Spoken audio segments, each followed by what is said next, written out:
Did you ever stop to think how many meanings a building has?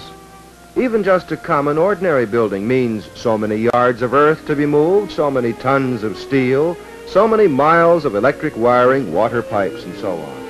But when you go back to the beginning of this particular building and see where it's been built here in the Vermont hills, you know there are a number of other meanings to it.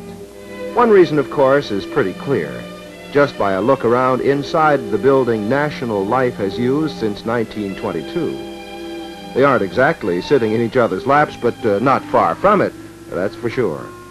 Rather like a family growing too big for its home.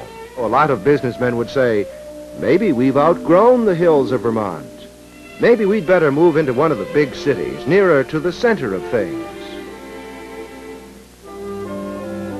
Instead, after thorough investigation, the executives decided to stay here in the hills where the company had been born.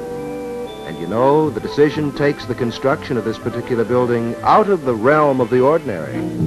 Road construction, ground clearing, and sinking of the foundation piers on this 125-acre tract of rugged land. Well, it's no job for amateurs. When you figure that 220 concrete caisson piles had to be sunk to bedrock before anything could be built above ground. There's no question that national life serves not only its own community, but the nation as well. And it seemed only fitting somehow that in a building to serve all the states should be a sample of earth from each one of them. As the seasons roll by, then, there is steel. And there is granite from the heart of a hill like the one the building rests on. And there's more than an acre of glass to complete the enclosure that will be home for a family that spreads all over the country.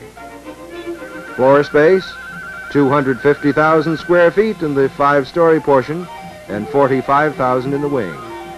And if you'd like a few more facts and figures, here they are.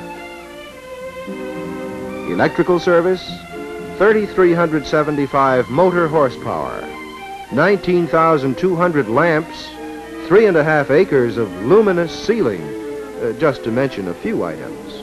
Maybe the men who made the decision to continue to be the only major life insurance company in the world founded in a rural area and living in a rural area all its life, up in the hills of Vermont.